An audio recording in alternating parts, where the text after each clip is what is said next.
আসসালামু আলাইকুম। তো আজকে আমরা দেখব হচ্ছে কিভাবে আর কি পাইথন ইউজ করতে হয় অ্যান্ড্রয়েডে। তো এই জন্য প্রথম কাজ আমাদের যেটা করতে হবে, টার্মাক্স ইনস্টল করতে হবে। তো টার্মাক্স এটা একটা আপনার অ্যাপ্লিকেশন। এই অ্যাপটা আপনারা গুগল প্লে স্টোরে পেয়ে যাবেন। ইনস্টল করার পরে দেখুন আমি এখানে পাইথন ইনস্টল করেছি। তো পাইথন কীভাবে ইনস্টল করতে হবে, আপনার ইনস্টল করার জন্য আপনার যেটা করতে হবে, তো আমি প্রথমে এক্সিট করে নিই। তো ইনস্টল করার জন্য আপনি লিখবেন হচ্ছে পিকেজে ইনস্টল পাইথন। তো লিখলে আপনার অটোমেটিক্যালি ইনস্টল হয়ে যাবে। তো আমার যেহেতু অলরেডি ইনস্টল করা আছে, এই জন্য আমরা দেখুন কী বলছে, Python is already the newest version.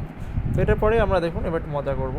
তো আমি এটা যদি ক্লিয়ার করে দিই, ক্লিয়ার করলাম। তো এবার দেখুন আমি লিখলাম কি পাইথন, লিখলে হবে কি আমি পাইথনে ঢুকে যেতে পারবো, অর্থাৎ পাইথনে এখন আমি কোড রান করা শুরু করতে পারবো।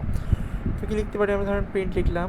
এটা মানে ধরেন যখন আপনার কাছে কম্পিউটার ল্যাপটপ নাই তখন আপনি প্রিন্ট সহজে এরভাবে কাজ করতে পারেন। তো 56 লিখলাম, দেখুন 56 প্রিন্ট হলো। তো এবার ধরুন লিখলাম আমি প্রিন্ট কী লিখবো, আমি প্রিন্ট লিখলাম ধরেন যে my name is Miftahul Islam, my name is আচ্ছা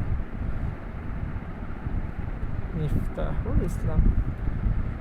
তো দেখছেন যে মাঝে মাঝে টাইপ হলে আসছে না, মূলত আপনার স্পেস দেওয়ার পরে আসে, এটা মাঝে মাঝে হয়। তো এরপর লিখলাম, দেখুন এই দেখুন প্রিন্ট হলো মাই নেম ইজ মিফতাহুল ইসলাম। ধরেন এবার আমি যাচ্ছি হচ্ছে এক্স ইকুয়ালস টু লিখলাম আমি 12 অ্যান্ড ওয়াই ইকুয়ালস টু লিখলাম আমি 65, প্রিন্ট দিলাম এক্স প্লাস ওয়াই।